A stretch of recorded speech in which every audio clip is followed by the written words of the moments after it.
Soldat i poeta sentimental però orgullós, Cyrano de Bergerac està profundament enamorat de Roxana. Per saber com acaben aquests amors hem vingut aquí al Guas Teatre i ens ho explicarà la companyia Magatzem d'Arts. Som-hi!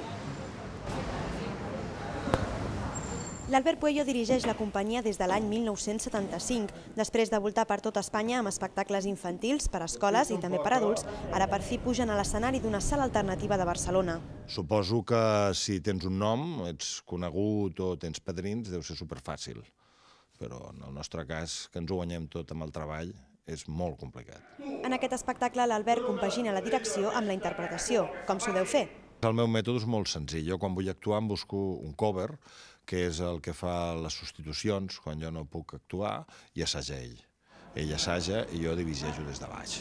Llavors, quan està tota l'obra muntada, es fan 4 o 5 assajos per mi, que venen els actors i em dediquen aquests 4 o 5 assajos, llavors jo provo coses, faig i repeteixo, fins que em fico dintre de l'espectacle. A Magatzem d'Arts tot s'ho fan ells, decorats i també vestuari. Ningú diria que aquest vestit fa uns mesos era una colxa. De transformar-lo en un tratge se n'ha encarregat l'Anna Toro. L'Anna fa 12 anys que treballa amb la companyia i, a més de fer els vestits, és l'actriu principal d'aquesta obra. D'aquesta cortina van sortir el vestit del rei de Hamlet, que vam fer fa un temps, del que va sobrar ha sortit a la peça aquesta vermella de dalt, i de les burletes que portava rematant la cortina he acabat el vestit del Albert. La gran preocupació de Cyrano de Bergerac és el seu nas. Albert, ensenya'm aquests nassos. Com en tinc 9 de nassos i me'ls vaig cuidant pràcticament com si fossin parts del meu cos.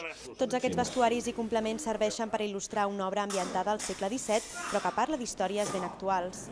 El que són els sentiments, el que sent la Roxana, els moments de dolor, d'alegria, d'emoció, tot això, els sentiments no tenen època, vull dir, se senten abans, ara i sempre. Per això és teatre universal. L'Albert dona les últimes directrius als seus actors i tot està llest perquè comenci l'espectacle. On reprendrà? Començaria amb aquest olor. És cristiana. No! Esclavo! L'estoc.